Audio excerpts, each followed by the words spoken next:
nik sentitzen dut inpostore sindromea zalantzan jartzen dudanean nire momentu batean, leku batean egoteko eskubidea, batez ere eskubidea, balia zilegitasuna.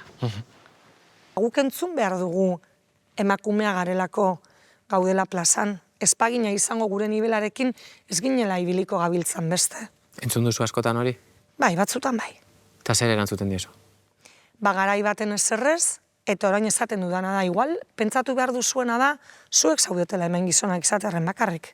Zenik nire ingurura begiratzen dudanean, bizitzan orokorrean, bertzotan, politikan, kalean, lanean, gizon mediokre pila bat ikusten ditut aginte postuetan.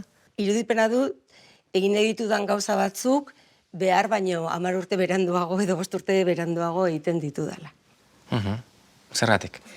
Behar dudalako, gainditu, segurazki, ziurgabetasun horiek sortzen dizkidaten beldurrak edo. Bai galdetu diate noizbait, izango zara gai emateko kolpe bat mailan horrela egin behar dan?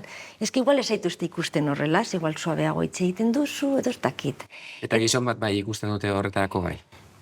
Bai, nik uste dut baietz, ohituago dauz. Espazioa okupatzen nola erakutsi diguten batzuei eta bestei oso desberdina da. Eta espazio publikoa okupatu dugun aldiro, baimena eskatu behar izan dugu neurri baten. Izan behar izan dugu oso onak. Ikusi ditut gizon asko erdizpurdiz edo gaizki egiten. Ez da toki gainean. Eta emakume mediokreak ezain beste. Eski emakume mediokreak ezin dira egon. Mediokridadea ez dago daukagun privilegio bat. Ez daukagu mediokri izateko eskubidea.